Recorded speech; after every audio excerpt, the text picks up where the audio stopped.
বর্তমান দিনে অনেক দম্পতি বা অনেক যুবক ছেলে মেয়ে যারা সদ্য বিয়ে করেছে, এরকম ঘটনাগুলো আছে।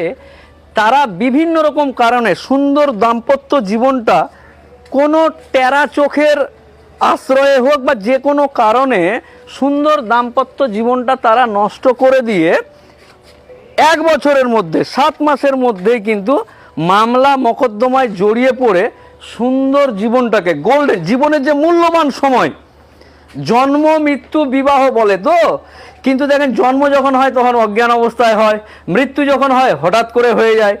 তো এরকম তার মানে বিবাহটা জ্ঞান থাকা অবস্থাতে হয়, জন্ম মৃত্যু বিবাহ।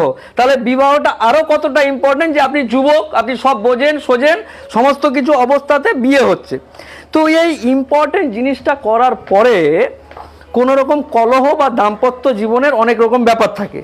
তো এই যে জীবনের মূল্যবান সময়, গোল্ডেন টাইম অফ লাইফ, জীবনের সব থেকে মূল্যবান সময়টা মায়ের বাড়ি চলে গেল, স্বামীর নামে কেস করলো, মায়ের বাড়ি চলে গিয়ে স্বামীর নামে কেস করে জীবনের গোল্ডেন টাইমটা, যে সময়টা একে অপরের সাথে একই ঘরে একই বিছানায় থেকে সুন্দর জীবনের পরিকল্পনা করতে পারে।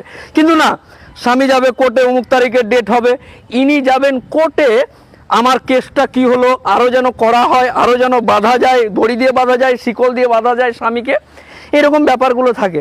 তাহলে বউ কোর্টে দৌড়াচ্ছে স্বামীকে শিকল দিয়ে বাঁধার জন্য, আর স্বামী বউয়ের শিকল থেকে কিভাবে মুক্ত হবে মামলা থেকে, এটার জন্য দৌড়াচ্ছে। এ বাপের বাড়িতে আছে, এ নিজের বাড়িতে আছে, স্বামী নিজের বাড়িতে। তো এই বাপের বাড়ি আর স্বামীর বাড়ি এই করতে গিয়ে জীবনের সব থেকে যেটা মূল্যবান সময়, গোল্ডেন টাইম, ক্রিম টাইম, 62 বছর বয়সে কি হবে আর। তো এই যে যুবক তরুণ অবস্থাতে স্বামী স্ত্রীরা এক ছেলের মা, 2 ছেলের মা বা বাচ্চা হব এরকম প্রক্রিয়ায় যখন থাকছে, অজানা কারণে প্রকৃতির দুষ্টু চোখের নজরে সুন্দর সম্পর্কগুলো নষ্ট হয়ে একে অপরের মামলায় জড়িয়ে পড়ছে। এবং জীবনের গোল্ডেন টাইমগুলো আমি আপনাকে বলছি, 498 একটা স্বামী তার বউয়ের উপর, একটা স্বামী তার বউয়ের উপর একটাই মামলা করতে পারে। ধরুন বউ মায়ের বাড়ি চলে গেছে, আমি স্বামী বাড়িতে আছি, আমি আমার বউয়ের উপর একটাই মামলা করব, কি বউ দখলের মামলা, সেকশন 9 বা বউ দখলের মামলা করব। এবার মামলা করলাম, কোর্টে এসে বউ বললো তোর ভাত খাবো না, তোর ভাত খাবো না, মামলা শেষ, তোর ভাত খাবো না, তাই মামলা শেষ, আমি তোকে চিনি না, আমি তোর কাছে যাব না, আমি যাই না, জজের সামনে বললো ওর ভাত খাবো না, মামলা শেষ। মানে 5 নয় দাম নাই ওই সমস্ত মামলাগুলো। একটা বউ তার স্বামীর উপর 4টা মামলা করতে পারে।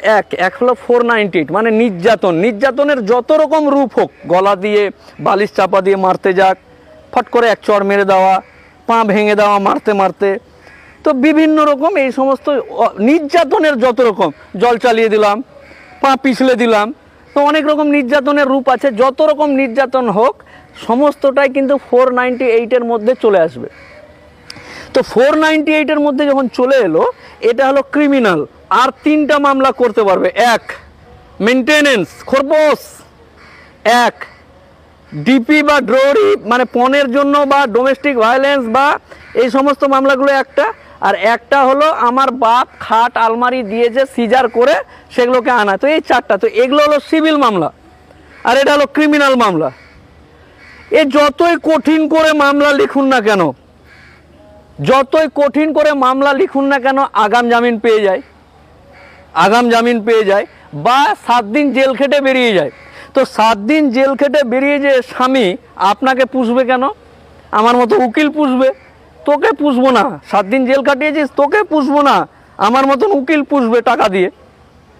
তাহলে বউ না পুষে উকিল পুষবে। তো এই ক্ষেত্রে এই সমস্ত কিছুগুলো না করে খরপোশের মামলা করলেন, 3,000 টাকা, 2,000 টাকা, 2,000, 2,500, 3,000। মানে স্বামী যদি রাষ্ট্রপতি হয় তখন কোর্টে কিন্তু দেখাবে কাগজপত্রতে ফকিরপতি। স্বামী যদি উমুক হয়, সরকারি চাকরি না করে, আর যদি বেসরকারি হয়, তাহলে রাষ্ট্রপতিও যদি হয়, তাহলে দেখাবে ও নিজেকে ফকিরপতি, মানে যেন খরপোশটা কমে যায়। কারণ শুধু আপনার উকিল আছে এটা তো নয়, স্বামীর উকিল আছে, স্বামীর উকিল নিজের চাল মারবে, ও ওর চাল মারবে। The result is 0।